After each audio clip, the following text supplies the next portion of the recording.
Shall we begin?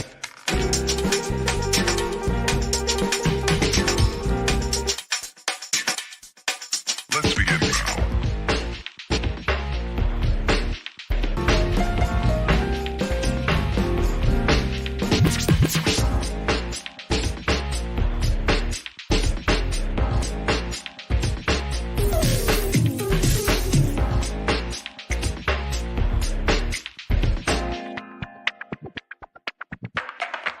Let's begin now.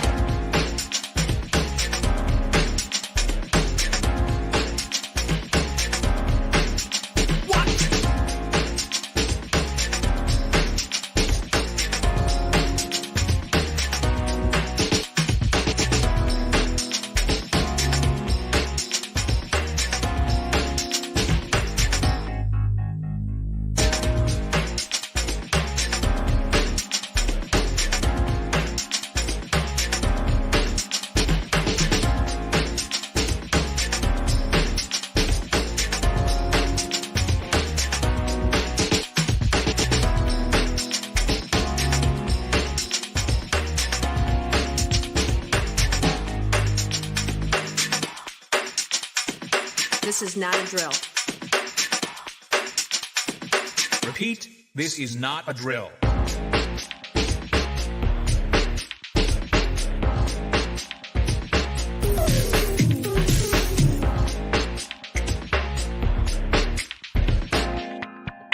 Is that all you got? Let's begin now.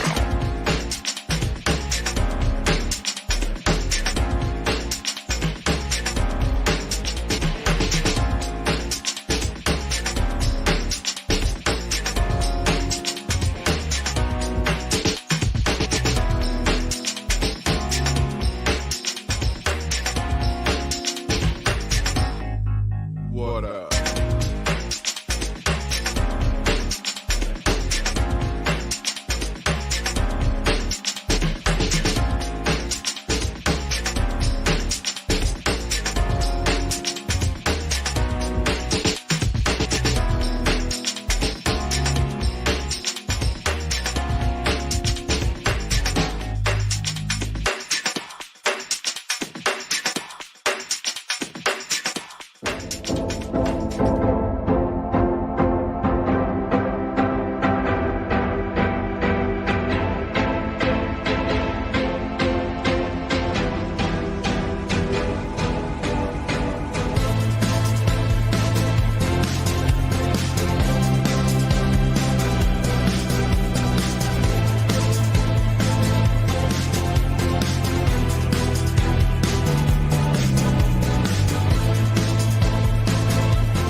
Craig Pasta-Jardula. You'll recognize him from hosting the Jimmy Dore Show while Jimmy's on tour. I always say, tell me one thing that Joe Biden has done better than Donald Trump. Tell me one freaking thing. Joe Biden's going to do the whole student debt thing. No, he's not. Student loan freeze is ending. Prepare to pay up starting August 30th. Joe Biden had a chance. He had leverage when he went to talk about the debt stealing. He didn't get it done with McCarthy. He couldn't get it done with McCarthy, but he still made sure there was a pipeline of money to go to Ukraine Thank war God. and any other war they want.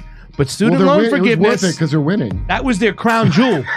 Didn't get it done. How many people has Joe Biden been guilty of killing? That's right. Joe Biden was for every single war, including the Iraq war. He was a senator with the Democrats, and he's the one who brought it to the table for George W. Bush to have his illegal war. Maui fire victims faced evictions and cutoffs. Can you imagine this? The fact that they're sending all this money, they're arguing to send all this money to Ukraine, and they won't even help these people out. They don't have money to help the citizens who lost everything, but they have money to fund war. We're going to be here every Tuesday and Thursday at 6 p.m. Eastern. And now remember, it's time for pasta to go. All right, it's time for pasta to get on is what's going on. And did a couple shows already this morning. Was on the Critical Hour. Going to do the backstory later on Sputnik Radio. You can always check me out at those networks. Thank you guys so much for supporting and everybody who comes along and watches. We have a tight window, so we're going to jump right into our show. There's so many things going on. I mean, so many things going on.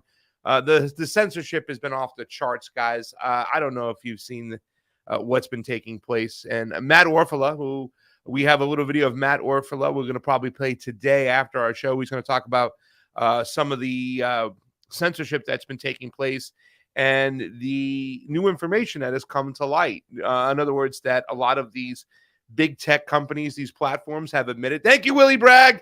We're going to talk about Tim Walz today. Don't worry about it. They've admitted that they shadow ban, that they slow down, they throttle, or they hit the brakes on certain information, that they don't have to sit there and deplatform you. There's other ways to skin a cat. And that's still going on to this day. Here we are in 2024, and all the free speech absolutists out there on the right, when all the people supporting, Palestine to be designated as pro-terrorist, therefore they can censor them down, shut them down. It's more of the same. It really is a serious problem we're dealing with, and we really need to take our head out of the clouds and really fix this situation. We need to demand transparency. Same thing for our elections. I don't know if you guys heard this. There's a group of people who are protesting in Atlanta. They went to the Capitol over there, and they're calling an emergency, an emergency event of sorts. They want an emergency enacted for their elections, and they want to go to emergency measures. That's going on. Tim Walz sounded great on paper at first, yet we were all quickly disappointed with John Fetterman, AOC, Elizabeth Warren, and even Bernard Sanders. And these guys were talking about Bernard Sanders before the show. Very interesting. Listen, if you want to talk about Tim Walz, let's get into Tim Walz. I remember what the Convo Couch did years ago when everybody was talking about Kamala Harris. We were simply talking about her as a candidate running for the DNC, in which she got zero delegations. Nobody's voted for Kamala Harris, and people were saying, well, she dropped out, 2 weeks before the before the Democratic primary in California. Yeah, but all the ballots were mailed out 6 weeks, maybe 7 weeks beforehand. Everybody had a ballot in hand. They were already turned in. They were already mailed out. They couldn't hide the fact that nobody liked or wanted Kamala Harris, and they're trying to hide the fact that nobody liked or wants Kamala Harris today. She's done nothing. They're trying to scrub the internet, trying to remove all her negative things, holding people in prison when they had evidence to release them. She didn't care. Holding prisoners longer to use them as free workforce to go put out fires. I mean, these are the things she's done.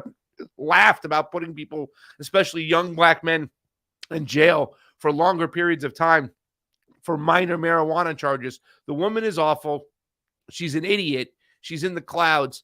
But let's talk about her candidate, Tim Walz. Why don't we just jump right into it? Let's get the show started. Guys, thank you so much for following. All the ways to support the show are down below. Thank you, Willie Bragg, for that $5 super chat. Those super chats are activated. They do help. Guys, we're getting censored and demonetized big time. Fiorella has already got our channel pulled. Matt Weinglass, who will be with me later on to discuss the Donald Trump, Elon Musk interview, if that's what you want to call it, an interview later on. His channel got pulled. It's no joke out there. A lot of people who were sharing our information on Venezuela on Twitter were flagged. We got pictures of that. So we are under attack, and we need to get the information out there as much as we can, as fast as we can, and as clear as we can. So to do that, I'm going to bring in my partner. Away we go. Welcome to LOL, ladies and gentlemen, where the left critiques itself and laughs out loud to keep itself from crying. I am your host, the captain, Craig Poster-Jardula, and with my co-host, of course, the professor is here, Jayme Kuzmarov, who is a professor at Tulsa Community College, and he's also the author of many books. One, if you're watching, you can see behind him, Warmonger, a story about the Clintons. Professor, how you doing today? I'm doing great, thanks. Great to be with you.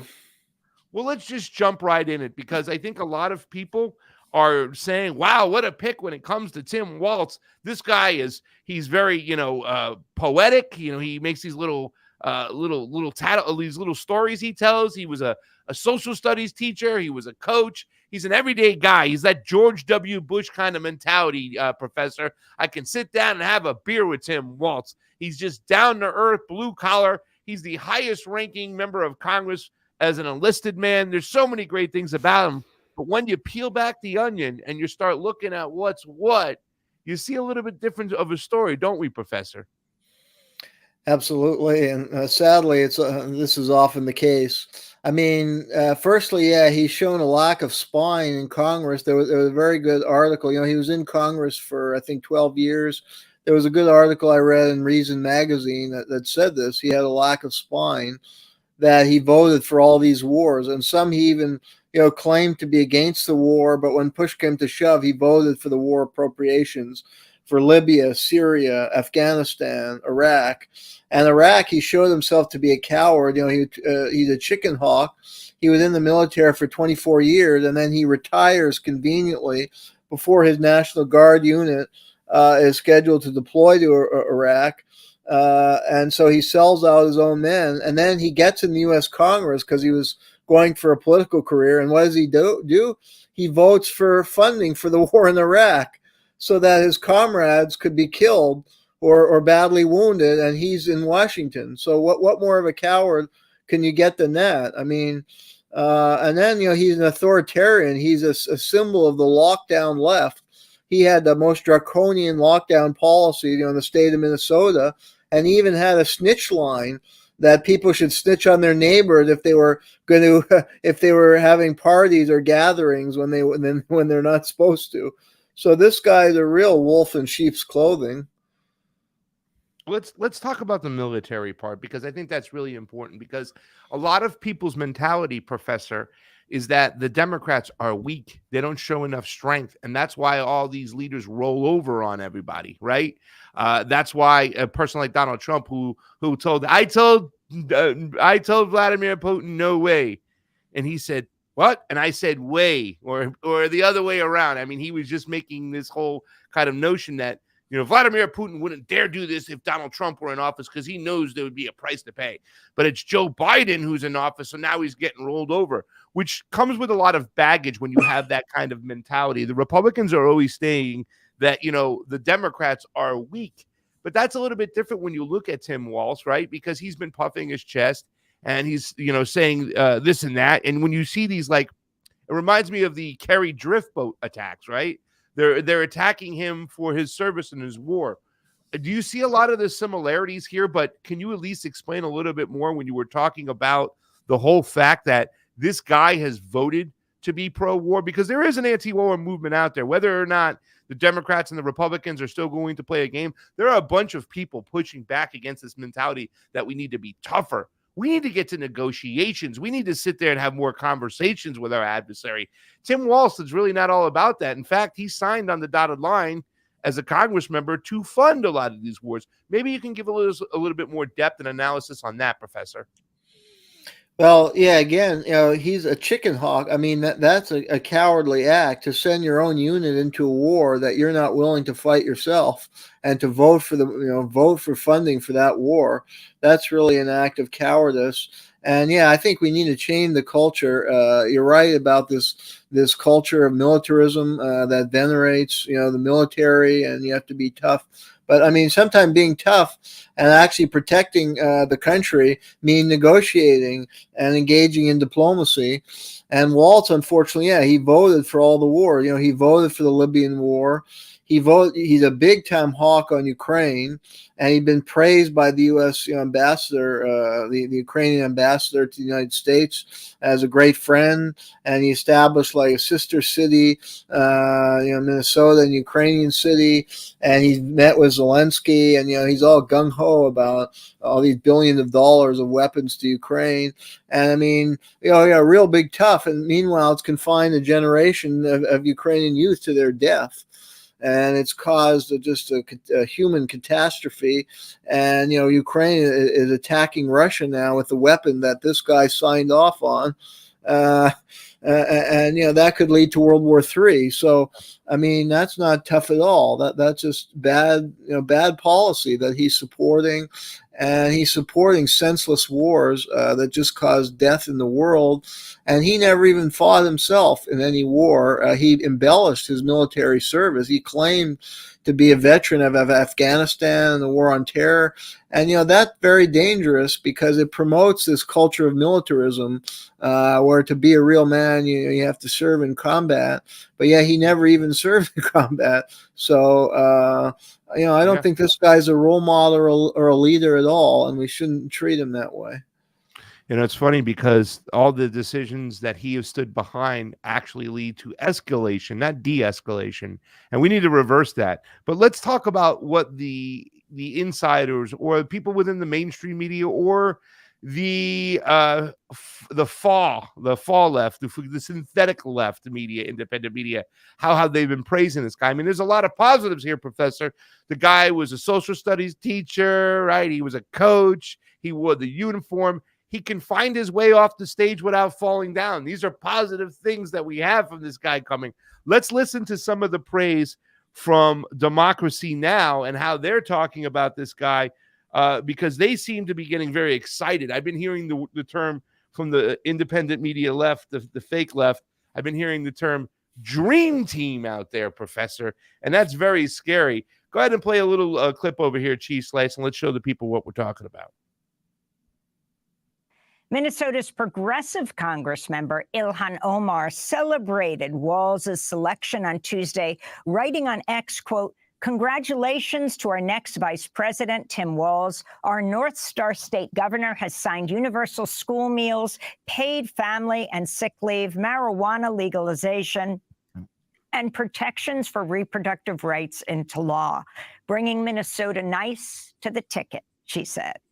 A video from last year has gone viral of Walz signing into law a measure guaranteeing free breakfast and lunch for all the state's public school students. The students embrace Walz and cheer him as he signs.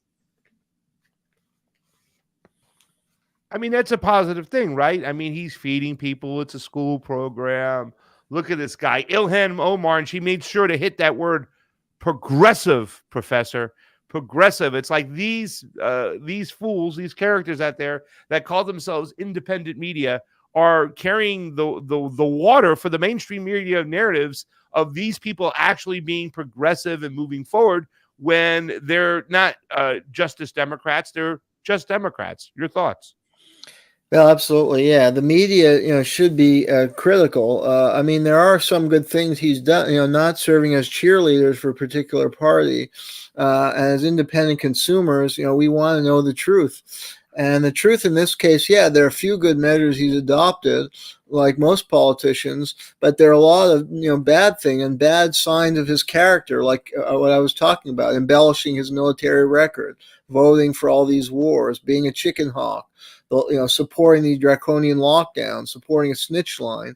And as far as students, the lockdown had a horrific effect on students. And I have kids myself, and it was horrible when they were out of school. And there are studies and studies have shown how the reading levels are way behind where they should be, and socialization, and had a terrible effect on mental health. So they're not reporting that. I mean, and that, you get a broader picture. You see some really ugly things about him. I mean, he's supporting censorship. He says, we have to guard against misinformation. And yet I found in reviewing his speeches, he promotes misinformation all the time about Ukraine. He's a cheerleader for that terrible war. And he's promoted all kinds of misinformation about the Zelensky government. He also promoted misinformation about Bashar al-Assad, accusing him of chemical weapons attack that's been discredited and repudiated by Theodore Postol, Seymour Hersh, and other investigators and scientists. So should we censor him? By his own logic, he should censor himself. Yeah, I mean, it's a very interesting point. You did mention the whole point, and I think we played this clip before on the show. I don't know if you have it, Jayme, with him talking about misinformation out there. And that was really about when it came to the COVID, the shot, the whole 9 yards, the lockdowns. I mean, this guy goes along with the party lines. He might be a little bit more articulate when he talks a little bit, but he still goes along with everything the Democrats sanction or stand behind. More war, more censorship. Can you give us a little bit about your opinions when you're talking about the censorship when it comes to him saying, this is something that we hear all the time, and it's so scary, because now the Republicans are doing it on their side, but what the left has been saying, they don't have the right for hate speech. They use the term hate speech, which is just a mechanism and a manufacturing of consent for those in charge to silence those who are not in charge, who maybe want to get our opinions out there because they feel it might be valuable. Can you give us a little bit more on him talking about misinformation and disinformation as opposed to in correlation to the COVID-19 hysteria? Well, yeah, there are these comments he's made in support of censorship, if it guards against misinformation. And I mean, who regulates what's misinformation? Because again, he's promoting a lot of misinformation. An objective observer would find that he promotes a lot of misinformation. I've just given a few examples, and you can give others related to his views on the COVID-19. Yet he's not calling to censor himself. And then he say, "Oh, we have to censor this guy because he promoted misinformation about Russia or about COVID, or he's promoting hate speech." But who decides what hate speech is? And as far as the hate speech issue, I don't support hate speech, but people can judge for themselves. I mean, we're supposed to live in a free country, and I support the right to free speech. And people can judge. If somebody makes an offensive comment, then people can call out that person. They don't have to censor him. But in a lot of cases, they're just censoring people for what they claim are misinformation or hate speech, which may actually be social criticism. Will I get extra credit, Professor, if I was able to stand up in your class saying, listen, it's not up to the government to decide to tell us what is the truth and what is false. That's up to the people to decide what is true is false. Government should not be playing a role in censorship only when it comes to somebody inciting violence. And I mean real violence, like Charles Manson style violence, like go grab a knife and kill that person. Do you have any thoughts on that and how it relates also to what Tim Walz is doing over here? Because like you said, he might act like this guy, to me, he's scary. Because, I've even had Republican friends call me and say, hey, man, are you going to Chicago? I want to meet up with you there because I think them picking Tim Walz is them trying to win. There was a theory of sorts that the Democrats were going to try and lose, knowing that they couldn't beat Donald Trump now, not putting up a Gavin Newsom right now and waiting for him for 4 years to run because, therefore, they can actually save their Democratic Party and fundraise off an anti-Trump movement. Your thoughts? Well, there's several issues there. Yeah, the first point, I fully agree with you that the government should not dictate what we say and what we debate.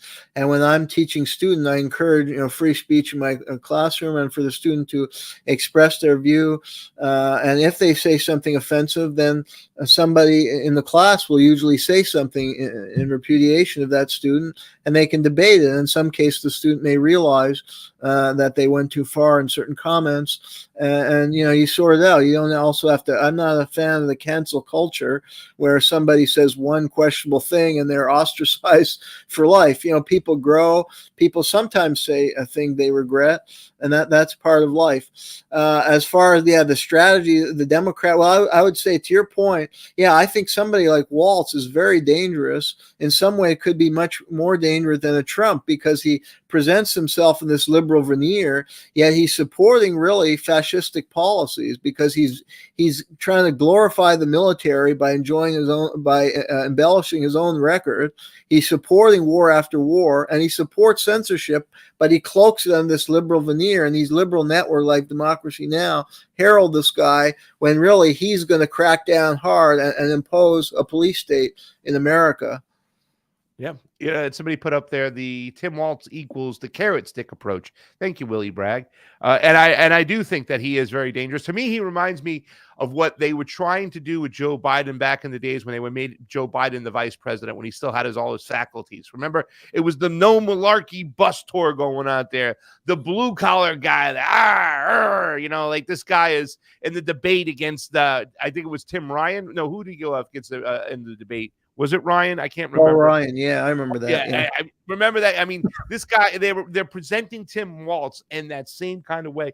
Are the Democrats going after the low-hanging fruit, Jeremy? In other words, they're kind of using the same approach, hoping that I don't think they're interested in finding any new voters over here. I don't think they're reaching into the independents. I think they're just looking to solidify their woke Democrat base and get them to come along.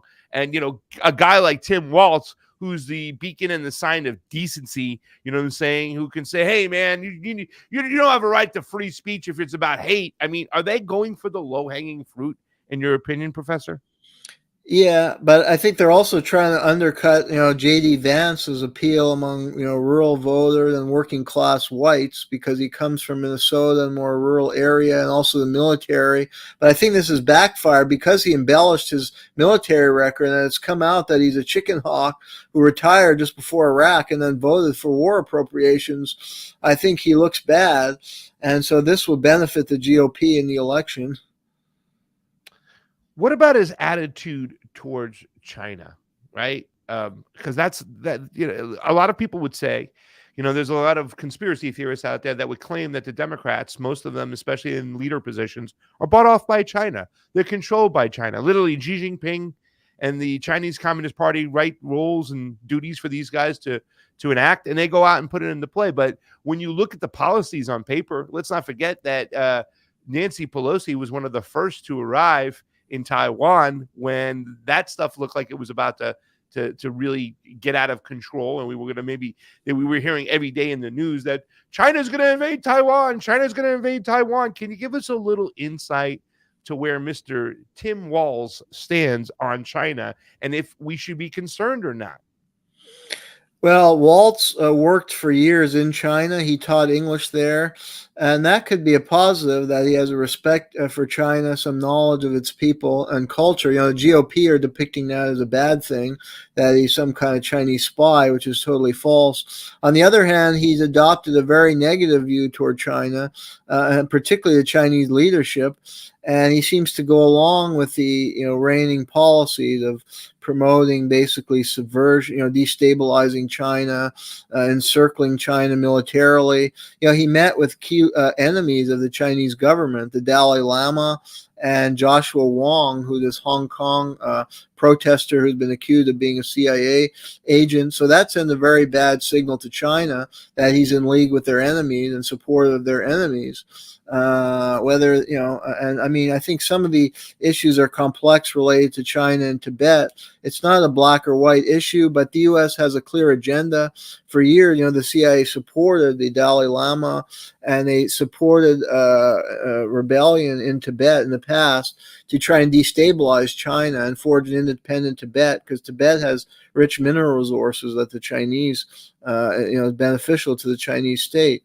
Now, it's true that Tibetans have suffered some persecution, but by meeting with the Dalai Lama, it sent a very negative message to China. So, and that he's an adversary of their government. So I think we'll see more continuity. It's not going to be great change as far as the current China approach to China, which is hostile, military encirclement, and threatening war over Taiwan.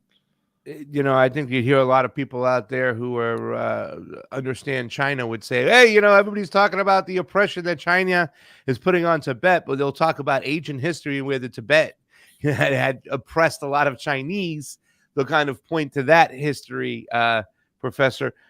There are people in the chat who are saying that resigning before the Iraq war was the only honorable thing to do. It was an illegal war. But can you give us a little bit more to how he supported that war? Because I think you had mentioned earlier in the show about him being a Chickenhawk in the fact that he will act as if these wars are unjust, but at the end of the day, just like he did with Ukraine, he'll sign on the dotted line. Exactly.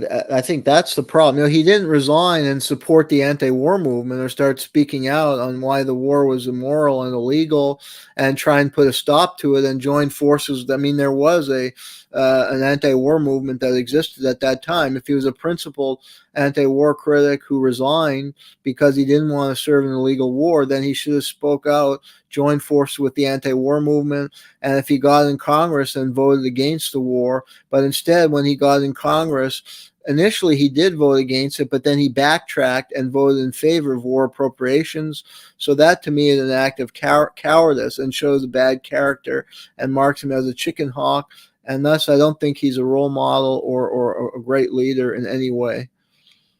I know we've been kind of going all over the place as far as the way this guy is being covered within the independent media, who is supposed to be, the actual fourth estate, right? That's what the independent media has been tasked to do ever since we've realized that mainstream media is nothing more than corporate sponsored propaganda. These interviews, seeing what Bob Costas, he wasn't a journalist. He wasn't a hard interview. He wasn't pushing back against Joe Biden. He was there to lift him up. It was propaganda. We saw the same thing with Elon Musk and Donald Trump yesterday. But I believe we do have another video really quickly that we can play from About Democracy Now! To really kind of to really strike home, I should say, or stamp home the way the independent media that is supposed to be objective, how they're really covering this. We don't have another video, but maybe you want to talk a little bit more about that. Well, yeah, I think that's the most important point right now is the way he's being portrayed as the dream team by some of these independent fools out there. Well, I think what the independent media should do is try for a balanced perspective, and I think that's what we are trying on the show. I mean, there are some good things that he did, the governor of Minnesota, like these bills for school food programs and things like that. So if they want to highlight that, I think that's good, but they should balance that with the negative. In this case, there are a lot of negative that have come to light, like his support for wars that most of us would agree were very destructive, and his cowardice that I was describing, embellishing the military record. Even those who supported government COVID policies would have to question a snitch line. I mean, who favors a snitch line? So what kind of person is this? And support for censorship. Sadly, many on the left are endorsing censorship these days, but I think that's an outrage, and that the left should favor civil liberties and right to free speech. And his record on that is very bad. So I think these are areas the left media or alternatives should be calling out. And I think people today don't want partisan media. Every media is partisan. We just want to learn. We can make our own decision who to vote for. We want to know all the facts, and we want somebody who tries to be objective. I mean, we've discussed that with regard to Putin and Russia. The media is totally biased against Putin, everything negative. Well, let's try for an objective assessment and ask certain questions, and we could acknowledge there are some bad things in Russia that Putin has done. There are some authoritarian characteristics, but we have to also ask, why do Russians support him? What are some of the things where Russia has improved under his leadership, like with the economy? Then I think you're getting to more objective assessments. So I think that's what the media should strive for, and not be this partisan organ, which too often it is. We got about 45 seconds left, and I think, Professor, when people start talking about, the food that's given to these kids, I already got the meal programs, but what kind of food are we giving them? We're forgetting about the food that we're giving our kids is probably so healthy, filled with GMOs and whatnot. And I think that we see a lot of that when it comes to this independent media that we're pointing out, right? We're talking about the fact is that, if you want to really dupe the people, right, the mainstream media, the ruling class, they made sure they bought up all these forms of independent media. And really, to tell you the truth, as we only have 15 seconds left, it's the woke mentality. Professor, 10 seconds, your last final thoughts. That's good. See, you have a critical thinking ability, and that's what the media should have. Even some of the good policies, there may actually be a dark side to it, like promoting GMOs. So you're a real journalist, and that's what we need more of. Well, thank you so much. And you're a real professor. That's Craig Pasta-Jardula. This is LOL. We'll be right back after these messages.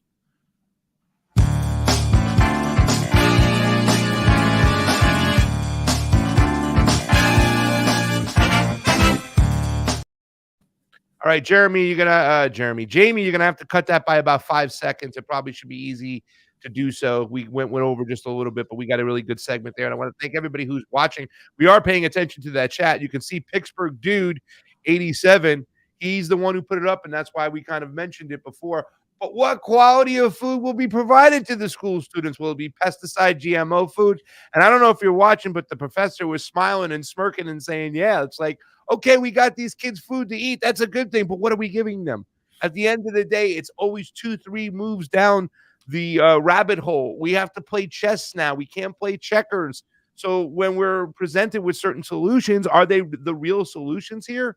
I don't think so. I don't think the fact is that we have to have a welfare state in which the state needs to provide food to children should be the solution. We should be having solutions that say people can provide themselves their own foods. They can provide themselves their own way of living and stuff, and they can make more of the decisions for their family and what they put in their body and whatnot. So good point that you put out there, Pittsburgh Dude 87.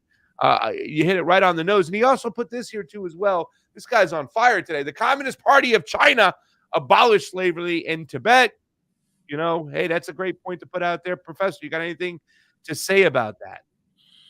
Yeah, I think you're right. There's a lot of misleading things about, Tibet. I mean, it's viewed as a black and white issue. Chinese government is oppressive. I mean, I think I'm not an expert. I think there's some oppressive policy they may have carried out, but I agree. There's another side to the story. And the Dalai Lama is kind of a shady figure who, from my understanding, was promoting feudal arrangements in Tibet. And there are a lot of Tibetans who have felt liberated under Chinese Communist Party rule. So I don't dispute. Kiss me on my lips. Kiss me on my lips. I don't dispute what that take him down. We got to get rolling. I got another show to do after this. Guys, later on at 3:15 Pacific, Matt Weinglass will be on. Hopefully Wyatt will join us. Wyatt Reed, that is. We're going to be teaming up in Chicago for the Democratic Convention. Russell Dobular will be there from Two Dissidents. Kit Cabello from Hard Lens will be there. Don DeBar will be there. Caleb Maupin. We're going to all be in the streets of Chicago joining forces and bringing you the information of what's going on, because the real story will take place in the streets. But let's get rolling. Jayme, I don't know what videos we have to play for this. You're going to have to kind of interject and let me know when and where. Don't feel free to jump in there with your voice if you need to, okay? We only have one video for this one. We had two videos for the last segment, but Jeremy and I had to talk before the show. We scrapped the second one. So okay. All right, let's get rolling with this one. When do you want to play the video for this one? Whenever Jeremy cues it up. He's got it kind of near the beginning. It's okay. It's perfect. Kind of I'll just ask. I'll to the new president for a layup, and we'll get rolling. But let's get rolling with this because I have the other show. So here we go. Ready and begin. Welcome to LOL, everybody, where the left critiques itself and laughs out loud to keep itself from crying.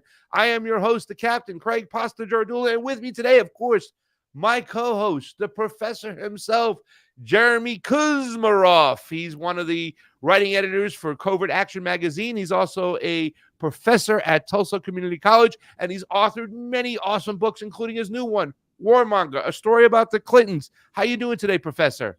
I'm doing great, thanks. Listen, we have to talk about this. We went to the bullpen.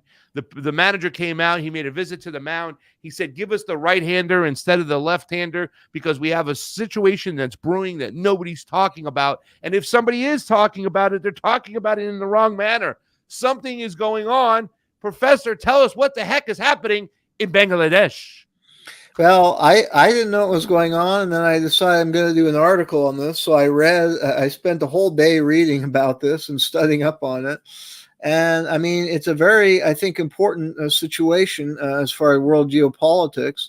So you had this woman named Sheikh Hasina who was ruling the country for last 30 years. Now, I don't think she was an ideal leader. There are a lot of problems in the country, mounting inflation, unemployment. There are some positives. The country did experience a lot of growth, and the garment industry was kind of booming. So there's some positive and negative, but there are accusations of growing authoritarianism. So you have these student protests that developed over, it was an issue of government employment policy for students. And then it led to basically a color revolution and regime change. The Islamist forces ended up supporting the protests, and they forced Sheikh Hasina to flee the country. And then a new government has taken over, and the interim president is Muhammad Yunus, who is the founder of Grameen Bank, which was known for providing microfinance credit loans. And Yunus has very close ties with the Clinton Foundation as kind of golden boy of the world financial elite, because these microfinance credits, it's a way to allegedly fight poverty without having to redistribute wealth. But if you look into it, the microfinance actually have plunged a lot of poor people into debt, and they have not been a successful formula for fighting poverty. And many, many people, because the Grameen Bank actually charged very high interest rates. And there's a documentary I can recommend called The Micro Trap Debt by Tom Heineman. It's an excellent documentary that kind of punctures the narrative of Yunus and the Clintons and others about microfinance. and he interviewed all, and there was a model village. It was the Jobra village, a small village in Bangladesh. It was renamed the Hillary Clinton Model Village because she went there to tout these microfinance projects. But when Heinemann went there some years later, and she was the first lady at the time, this was in the late 90s, when he went back like 10 years ago, he interviewed all these people who lived there, and they said, oh, they brought in people from outside for the cameras, and that these loans thrust them into debt because Grameen Bank charged a 30 to 40% interest minimum, whereas a regular commercial bank charges 12%, and they couldn't pay it back. The Grameen Bank demanded repayment of the loan after the first week. How do you start a business in 1 week and make profits? So they paid it back. So wait a second, though. I just want to get the gist of this out there, because I think what's really on my mind as we're going into the whole microloans and all of a sudden this happened, a lot of people will say that this is an organic uprising of sorts. This is a color revolution from and by the people, right? They won't look down and see the connections to what's going on. But is there something to be said that even though we have a situation where the former Bangladesh president, who'd been president for quite some time, had been the prime minister or whatever position she had for quite some time, she was somewhat under the control of the West. Like it was another client state of sorts. Is there a situation maybe in which the ruling class will be like, okay, we got ourselves our leader there, but we can get somebody who can give us even more, and they'll remove that already controlled opposition and pick somebody else who'll be further more of a controlled opposition situation? Is that what we're seeing here in Bangladesh, or am I missing the point here? No, I think Sheikh Hasina was more independent of the West. She was aligning more with China. She recently signed a deal for $30 billion for the Belt and Road Initiative. And the U.S. they wanted to use Bangladeshi ports for the military, especially because Bangladesh is located near Myanmar, and China, the military government in Myanmar is allied with China, and the U.S. intelligence has been accused of supporting rebels against the military government. And so the U.S. wants ports where they can support those military operations in Myanmar, and also could be used for launching point for attacks on China. And they also want to establish a military base off the Bangladeshi coast, and she refused that. So she was an independent leader. She's allied more with India. The rival party was supported by Pakistan, and it's alleged that the Pakistani intelligence service, which in the past has been financed by the CIA, was supporting the protests, and which was basically an insurrection. They attacked the rail station in Dhaka, and they carried out violent attacks and forced her to flee the country. And now Yunus is just like, this golden boy of the Western financial community. So he's going to reorient Bangladesh's economy toward the West and promote neoliberal capitalism. That's very, very interesting, because you're saying Sheikh Hasina was more of an independent character. She had her relationships with China, Belt and Road initiatives. There's a lot of people who will say that she's had old school ties to the West, or she's maybe was one of those particular type of leaders that understood that she had to deal with the West somehow. So find a way to appease the West while still being independent and for your people and your country. This is going to take a lot more diving into right now. I haven't been able to sort this out, and I think a lot of people should. Let's play a video over here. You have, Professor. I think that you're talking about what's going on, because there's a lot of people, right, in the mainstream media, the same way they promoted the uprisings against Imran Khan in Pakistan, right? Where they made it look like, oh, this is a natural uprising. The people don't want him there. He's awful. They loved Imran Khan, and they still love Imran Khan. They were seeing a lot of people who are kind of getting in the streets right now for Sheikh Hasina, right? And where she's now called for an investigation. Her son is called for an investigation. We're trying to find out what's what. Let's play this video over here and then kind of provide a little context to what we're listening to and the important points of what we need to know about what's going on in Bangladesh. Muhammad Yunus is known as the banker to the poor. He was awarded the Nobel Peace Prize in 2006 for his work developing microloans. On Thursday, Yunus spoke after landing in Dhaka and shared a message for Bangladesh's youth and students. Using the means of revolution, Bangladesh will create its new dawn of victory. Keeping this vision ahead of us, we have to keep going ahead. I want to express my gratitude and praise the youths who've made this possible.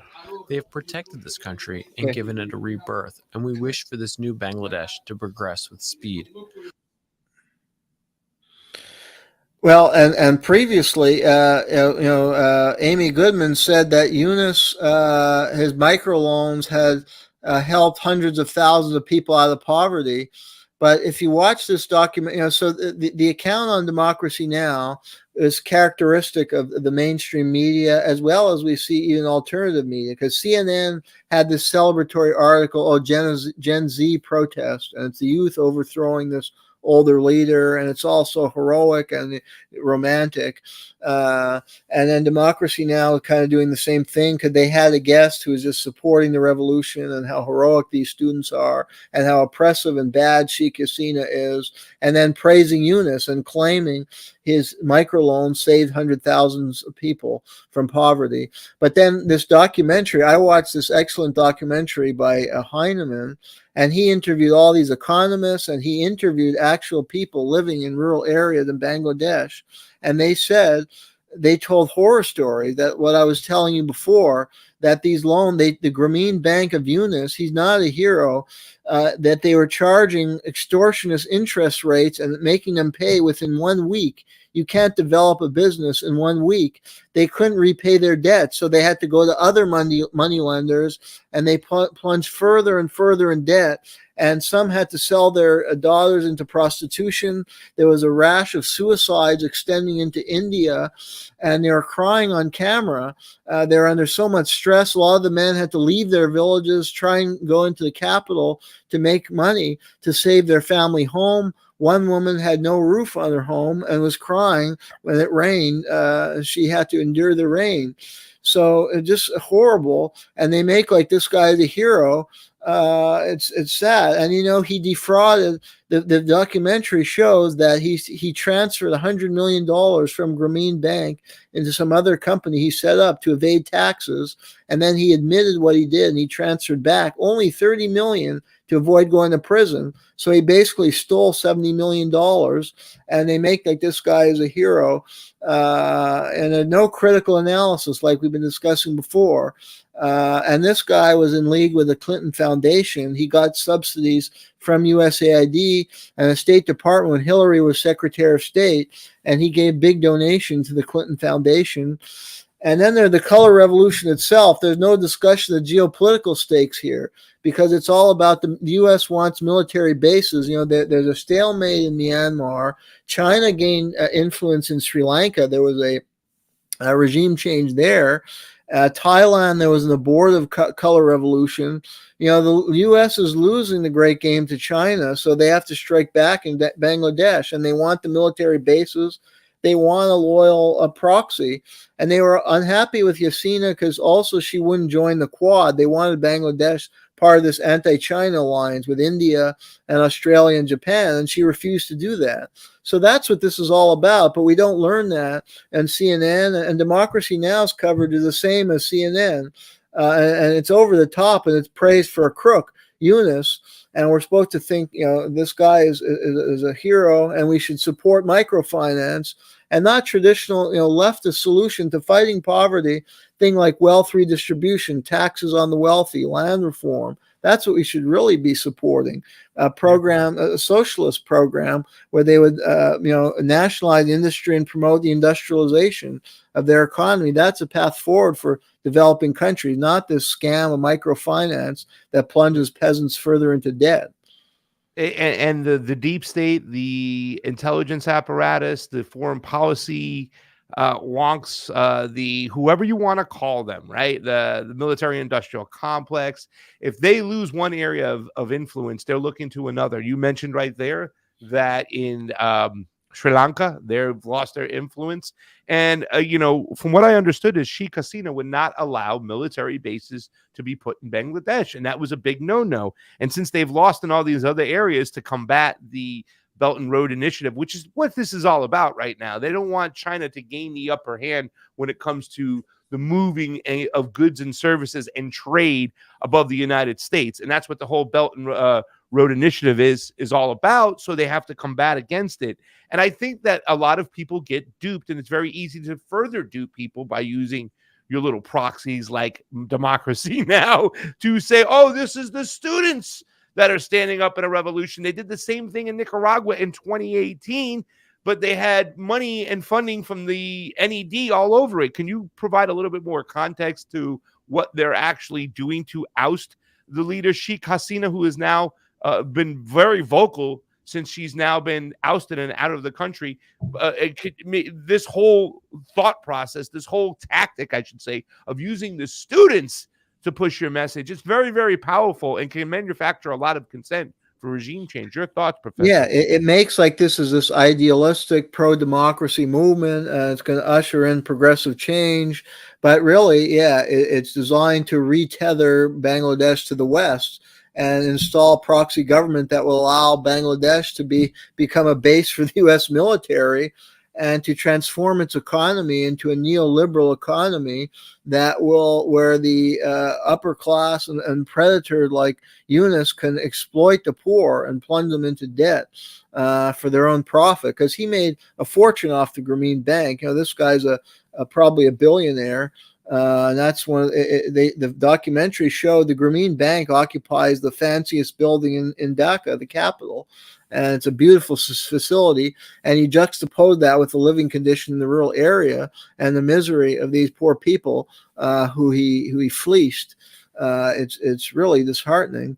And yeah, the NED, I found through my research, was funding Netra News, which is this news outlet that broadcasts incendiary anti-Sheikh Hasina articles accusing people in her cabinet of corruption, accusing her of being a witch, a horrible person and leader. And that's the kind of coverage we see. There's no attempt at balance. It's just propaganda designed to whip people up into a color revolution. And it's not real journalism where you attempt a real political analysis where you try a balanced approach. It has a political agenda. And the NED was probably also funding social, they get the students in these activist network and they use social media to mobilize opposition to the government. That's one thing NED does in a lot of countries targeted for U.S. regime change. So, and I found that they spent about $4 million in grants in 2021. This was the last year I found available data for the NED, National Endowment for Democracy. That's a CIA cutout. It was founded in the 80s to promote propaganda and support subversion in foreign countries.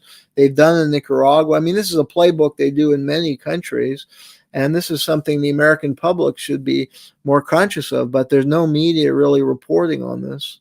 I think that, and what we're talking about is still surface level over here. I think as we get more down into the weeds of this whole situation, and we have an opportunity to talk to people like Cynthia McKinney, who has actually been reporting a lot about what's going on. We're going to see actual, a little bit more of a nuanced conversation, because these situations are never black and white.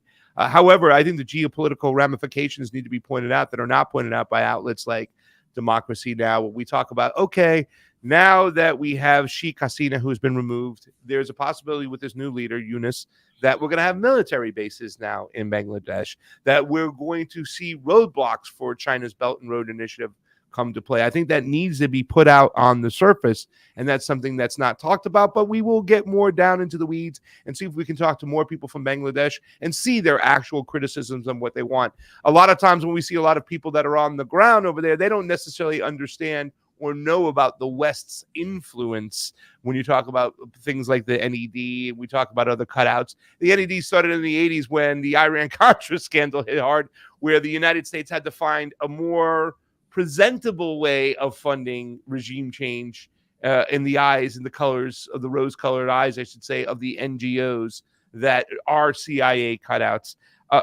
We did mention about the whole microloans, and we mentioned all about what this guy, Yunus, is all about. Let's talk about, since we have you here, the connection to the Clintons. I think it's important. You have the Warmonger book behind you. We're always talking about the Clinton Initiative. We see them doing things overseas all the time, in Haiti and other countries. They have a little part to play. We have about 6 minutes and 30 seconds left. Professor, why don't you dive into the Clintons' connection to Bangladesh? Okay, sure. And two quick points before that. Point one, I don't think Yasina was a perfect leader, and that's the whole point, that they're able to exploit. There is some legitimate dissent against her, and then the West or outside forces or United States NED is able to exploit some legitimate discontent to further its own agenda in that country and undercut any real progressive movement that might develop. Point two, the guy Donald Lu, some of the articles I read, I was reading mainly Indian publications, and they emphasized that Donald Lu may have played a key role in this color revolution. He's a top State Department official who is like a specialist in regime change. He'd been in all these countries like Kyrgyzstan and Georgia, where they had color revolution before. So, and he was involved in the ouster of Imran Khan in Pakistan. He blackmailed the Pakistani government to have Khan ousted, and an army to have him ousted. So he's a dangerous figure, and he was in Bangladesh a few months before this took place. And on your final point about the Clintons, from what I understand, that Hillary went there in the late 90s, and she was promoting these microfinance loans and Eunice's Grameen Bank, and she visited Jobra, which was like a village that was a key showcase for the microfinance loans, and they nicknamed it Hillary Clinton Village. But it was all for show. Like, they brought people. When this documentary filmmaker went back there years later, he interviewed people and said, oh, those people never lived here. They brought in people from outside for the cameras, and that the people were really struggling. A lot of people had been plunged into debt. There were one or two who were able to repay the loan and got a house, but the majority were struggling, who were part of that program, and some had terrible time. They were plunged into heavy debt and misery. So it was really not a model program, but the Clintons continued to tout it, and they had this close tie with Eunice, and he donated a lot of money to the Clinton Foundation. And then when Hillary was Secretary of State, she got him grants and loans from USAID and the State Department to continue these microfinance projects as a supposed solution to poverty. And again, that solution is favored by people like the Clintons and the donor class and the billionaires and millionaires, because it's a way to fight poverty without promoting any redistribution of wealth or traditional left-wing solution like higher taxes on the wealthy, nationalized industry, and major financing of social program, land reform. That's what a leftist would advocate for. But the global elite doesn't want to embrace a leftist platform. That means that they would have to pay higher taxes, or that the businesses they own could be nationalized or broken up. The left would support antitrust laws for a fair economy. So this is better for them. They just have this kind of easy solution of giving some loans, and you can turn these poor peasants into entrepreneurs. Well, firstly, and the film shows that that's not realistic. Many people cannot become successful entrepreneurs. A lot of businesses fail. We know that.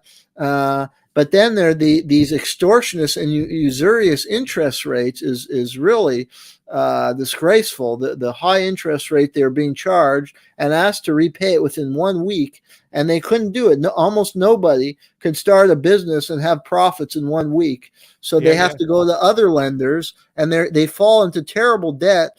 And some had to commit suicide. They're humiliated. They feel awful. They can't support their family. Their families are starving. There's no safety net there.